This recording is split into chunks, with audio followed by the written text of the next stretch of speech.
Goeiedag geliefdes, en vandag is dit Aswoensdag.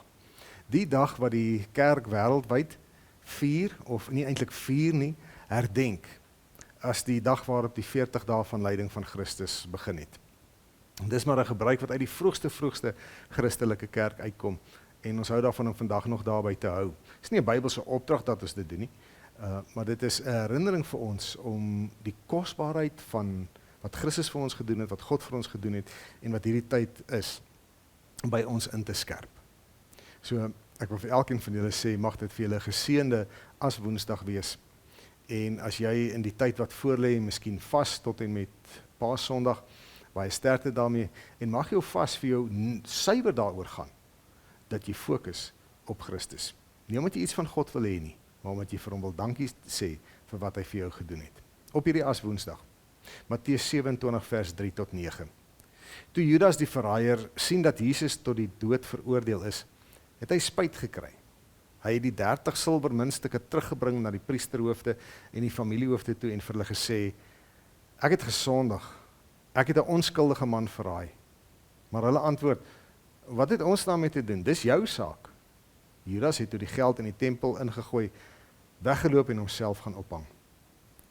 Die priesterhoofde het die geld opgetel en gesê, dit is nie geoorloof om dit in die tempel vir ons te stort nie, want dit is bloedgeld.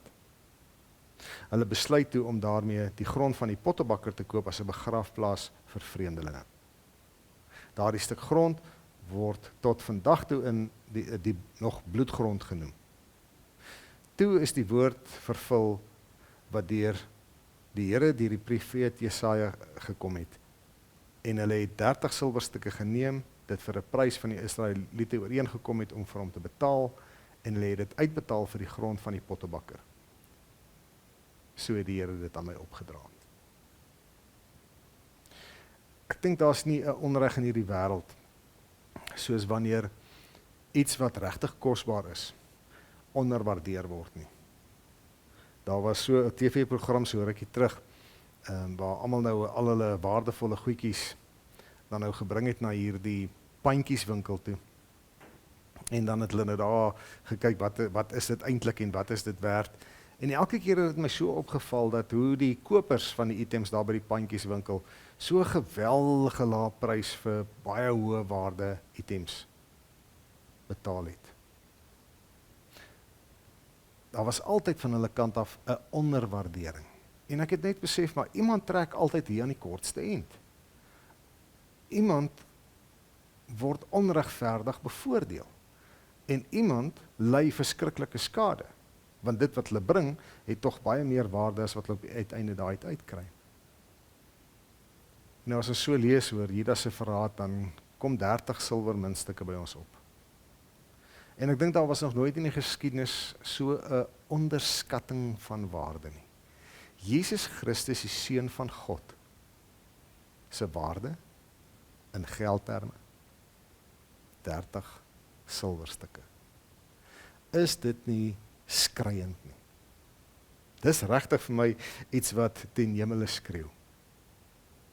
Terwyl ons die afgelope 2 dae gesels het oor die waarde van God se mense, oor hoe God bereid is om volke te gee, mense te gee, in ruil vir sy mense se lewens. Kom Judas en hy sê, maar die Seun van God is 30 silwermunte. Ek wonder so baie of ons regtig God na waarde eer in ons dag. Christus na waarde eer. Wie is Christus regtig vir jou? Is hy die een wat vir jou 'n verniet parkeerplekkie moet reël, naby aan waar jy wil wees? Is hy die een wat vir jou moet sorg hiervoor of daarvoor of iets? Want jy kom nie by die geldwaarde daarvan uit nie. Is dit bloot wie Christus vir jou is?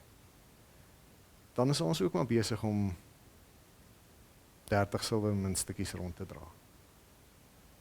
Die grootste onderwaardering wat daar nog ooit was die van Christus Jesus, die Seun van God. En op hierdie Aswoensdag wil ek jou aanmoedig en jou vra om hom te eer vir die onbekostigbare een wie hy is, vir die onbekostigbare werk wat hy gedoen het namens jou en my. Niks wat hy gedoen het is binne ons vermoë nie. Niks wat hy opgeoffer het, is binne ons vermoë nie. Sy genade is peperduur. En mag ons na Aswoensdag 2026 nooit weer sy genade goedkoop maak nie. Mag die Gees ons daarin help en lei. Shalom.